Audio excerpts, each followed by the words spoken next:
Hello बच्चों, आज हम शुरू करेंगे कंटिन्यू करेंगे हमारी बुक हॉर्नबिल से chapter 4 landscape of the soul. ठीक है, इसमें हमने चाइनीज़ और यूरोपियंस के पेंटिंग्स को लेके क्या कॉन्सेप्ट थे ये सब देख लिया था। अभी हम इसके आगे कंटिन्यू करते हैं। ठीक है, हमने देखा था ये सारा हम देख चुके हैं। यस, यहाँ से देखेंगे। No, from here. Yes, this is also where. देखिए यहाँ पर दो चीज़ें हुई थी। एक तो उन्होंने क्या बताया था, एक तो यंग था, यंग क्या था, माउंटेन्स थे। ठीक है, और दूसरा था यिन। यिन क्या था, वाटर था, है ना। और वो माउंटेन्स और वाटर जो है वो मिलके सेंचुरी बनाते हैं। और यहाँ पर माउंटेन्स और यिन को जो है वो मस्कुलाइन और इसको यन जो वाटर है उसको फेमिनाइन बोला गया था। ठीक है, इसके बाद में sorry, yin Y I N yin था उसको फेमिनाइन, और वाई ए एन जी को मस्कुलाइन। ठीक है, इसके बाद में एक मिडिल पॉइंट की बात की थी कि जो उन्हीं मतलब जैसे प्राणायाम की जो प्रैक्टिस होती है तो वो इसी जो बीच में जो चीज़ है वहीं पर है ना, जो बीच का जो जैसे धरती और आकाश के जो या माउंटेन और वाटर के जो मिलने का जो बीच में प्लेस है ना, वॉइड, वहीं पर जो है महान लोग ध्यान लगाते हैं, है ना। वहीं से वो सारा ज्ञान प्राप्त करते हैं। ठीक है, तो यहाँ तक हमने देख लिया था। इसके आगे देखते हैं, this is also where where man finds a fundamental role. ठीक है, तो यही वो जगह, यही वो वॉइड है जहाँ पर कि मैन का आदमी का इम्पोर्टेंट रोल है। ठीक है, बेसिक रोल है। In that space between heaven and earth, इसी बीच में हेवन और अर्थ। अब यहाँ पर हेवन क्या है, माउंटेन है ना, जिसको यन कहा था। देखते हैं एक बार, मैं भी थोड़ा सा भूल रही हूँ क्या कहा था उन्होंने। Wait, I am checking. Yes, यहाँ पर था, तो यहाँ पर उन्होंने कहा था yes the mountain is yang, है ना, वाई ए एन जी, यांग। ठीक है, और वाटर जो था वो यिन था, है ना। ये चीज़ें आपको याद रखनी है क्योंकि लिखने पड़ेंगी। तो यहाँ पर जो माउंटेन था, जो यान था, उन्होंने उसको हेवन कहा है। ठीक है, जो ऊपर साइड है। और जो वाटर है, जो यिन है, उसको यहाँ पर वो अब अर्थ कह रहे हैं। ठीक है, सो हेवन और अर्थ के बीच में कौन है, हम है ना। सो इसी के लिए वो हमारे लिए कह रहे हैं, he becomes the conduit of communication between both poles of the universe. ठीक है, जो इंसान जो है वो दोनों पोल्स के बीच में, हेवन और अर्थ के बीच में कम्युनिकेशन का एक मीडियम है। हिज प्रेजेंस इज एसेंशियल, उसकी जो उपस्थिति है उसकी ज़रूरी है होनी। इवन इट्स ओनली सजेस्टेड, मतलब सिर्फ नाम के लिए हो लेकिन ज़रूरी है। ठीक है, फार फ्रॉम बींग लॉस्ट और oppressed by the lofty peaks, he is in Francisco Chang's wonderful expression. ठीक है, तो मतलब कि यहाँ पे एक लाइन उन्होंने कही, ओके भले ही ये मतलब हेवन से कम है और भले ही इसको माउंटेन्स दबा दें, है ना, ऑप्रेस कर दें, बट फिर भी ह्यूमन का होना ज़रूरी है। ठीक है, सो यहाँ पर एक कोई फ्रेंकोस चैंग जो होंगे कोई पर्सन है, उन्होंने एक बहुत अच्छी बात कही है इंसान के लिए कि ह्यूमन जो है वो he is the I of the landscape की, किसी भी जो अर्थ का जो चित्र है उसकी आँख कौन है, ह्यूमन है। ठीक है, ये उन्होंने कहा था। तो ये वाला जो एक्सेप्ट है, जो ये पार्ट है, ये लिया गया the landscape of the soul, ethics and spirituality in Chinese painting,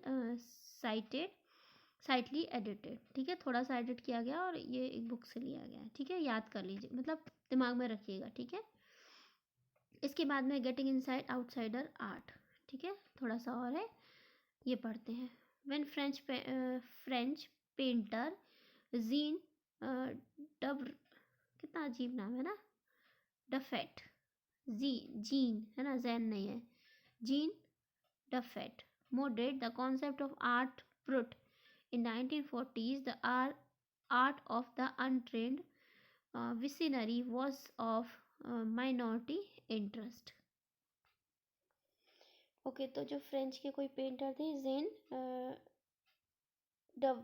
डफेट, है ना, जो डफेट जीन डफेट जो थे, उन्होंने क्या है, एक नया कॉन्सेप्ट निकाला 1940s में, आर्ट ब्रूट करके। ठीक है, ये आर्ट क्या था, this art the art of the untrained, हाँ ठीक है, visionary of was of minority interest.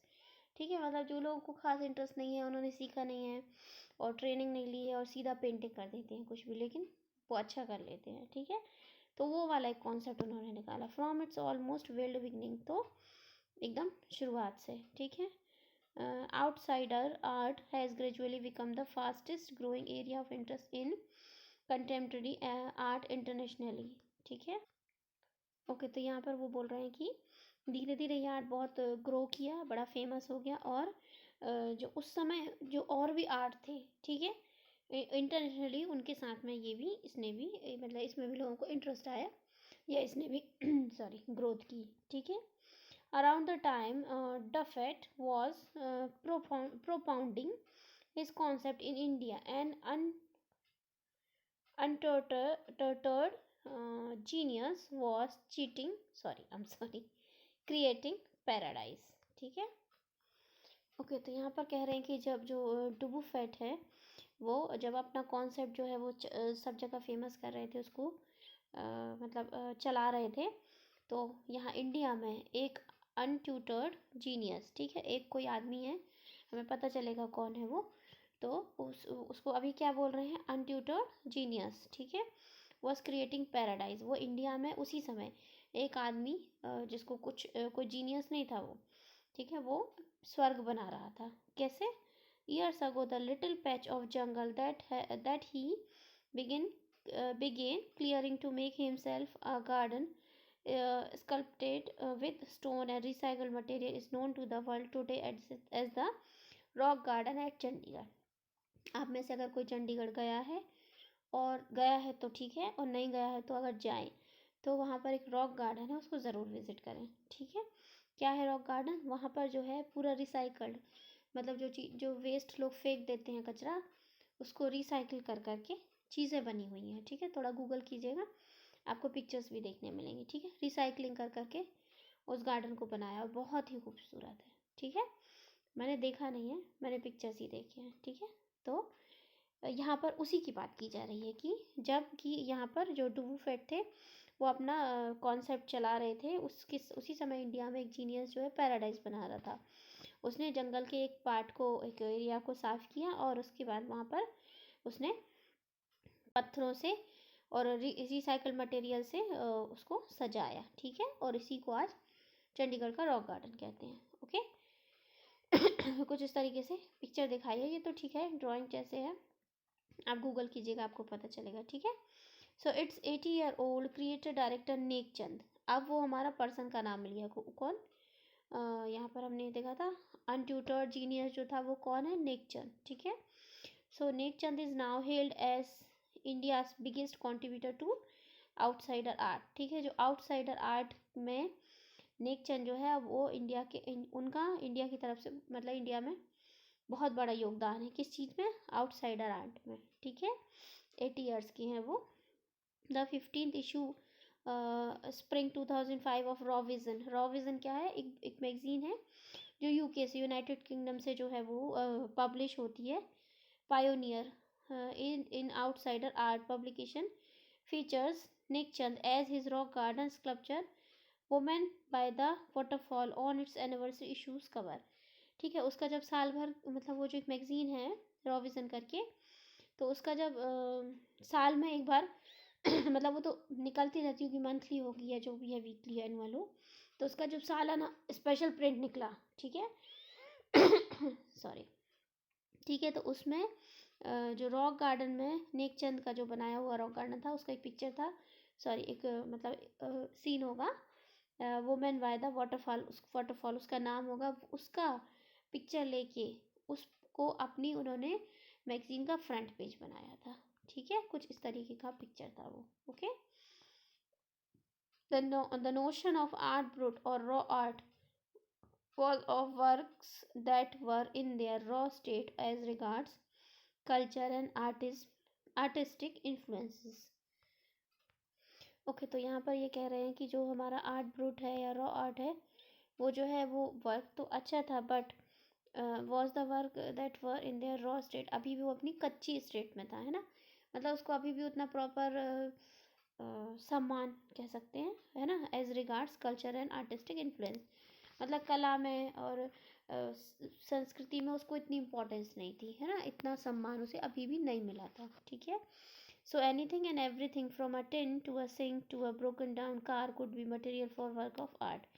तो कुछ भी, सब कुछ, कोई टीन टीन हो, कुछ प्लास्टिक हो, और जो सिंक होते हैं, बर्तन धोते हैं जहाँ पर किचन में, वो हो, या फिर टूटी हुई कार हो, उनसे कुछ भी बनाना, वो सब कुछ आर्ट है, ठीक है।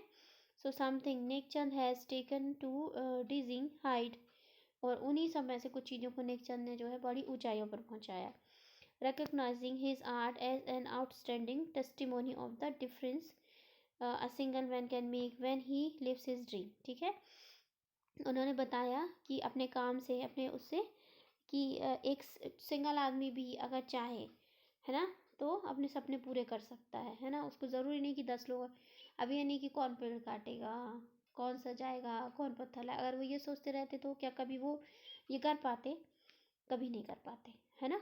तो सिंगल मैन भी अगर चाहे तो he can achieve his dreams, है ना, वो अपने सपने पूरे कर सकता है। So the Swiss commissioner for UNESCO will be honoured him by way of a European exposition of his works. Okay, UNESCO जो है, यूनेस्को का स्विस कमिश्नर, वो उनको ऑनर करेंगे। एक देखिए ये क्या है, जो ये वाला जो पार्ट है ना, एक न्यूज़पेपर की एड है, सॉरी कटिंग है ना, एक न्यूज़पेपर की पब्लिश्ड न्यूज़ है, ठीक है। और कब का ये पेपर था? वेट, यस, वृंदा सूरी ने इसको बनाया था आर्टिकल को।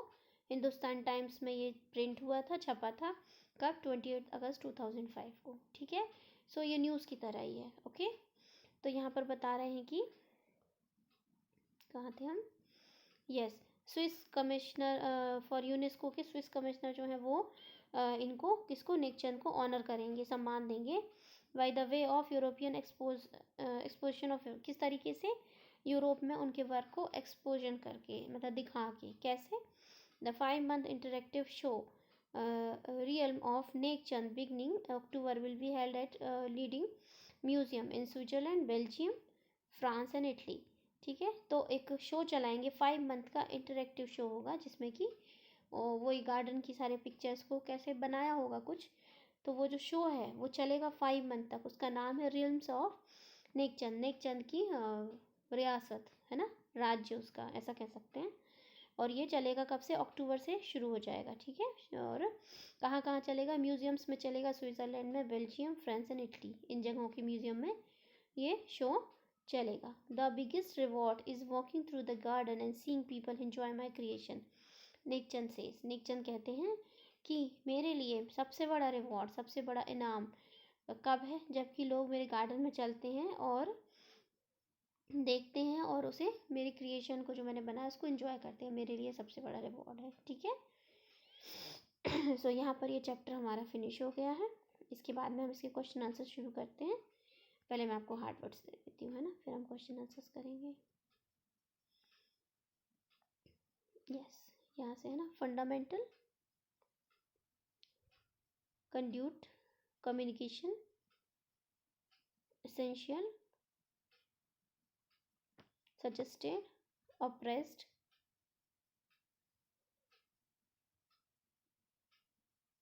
lofty,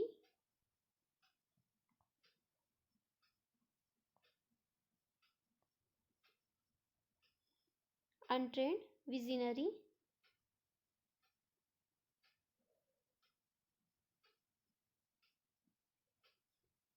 contemporary, सॉरी कंटेम्प्रेरी, ठीक है, परी है, मैंने टा बोल दिया था वहाँ पर। Simulating, contrast, contrast, main stream, offering, profounding, propounding, paradise, sculpted, sculpted. आज थोड़ी मुझे कफ हो रहा है तो ज़रा गड़बड़ हुए जा रही है, हाँ, sorry. Recycled,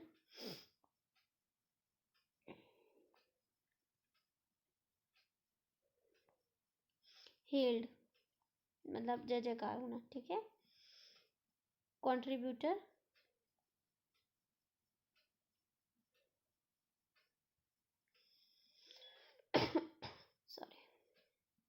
artistic influences,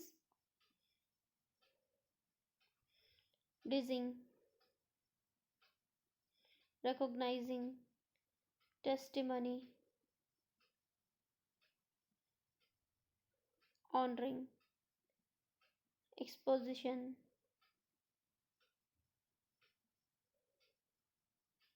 Okay, this is it. Now question answers. Okay, so your first question is these expressions. Okay, first आप लिखेंगे नोटिस दीज एक्सप्रेशंस. अच्छा, आप लोग अभी भी राइटर का नेम नहीं लिख रहे हैं, ठीक है. तो चैप्टर के इनिशियली चैप्टर के टाइटल डालेंगे, हेडिंग डालेंगे और आप राइटर का नेम लिखेंगे, ठीक है. इसके बाद में आपका ये वाला क्वेश्चन वो तो आप कंटिन्यू कर ही रहे हैं, है ना. उसके आगे अब आप लिखेंगे एक्सप्रेशंस वाला, ठीक है. एक्सप्रेशन कंप्लीट करेंगे. इसके बाद में आपका नेक्स्ट है दिस वन, ठीक है. दीज आर योर, यहाँ से देखेंगे आपके हॉर्नबिल के 4 क्वेश्चंस मैंने दिए हैं.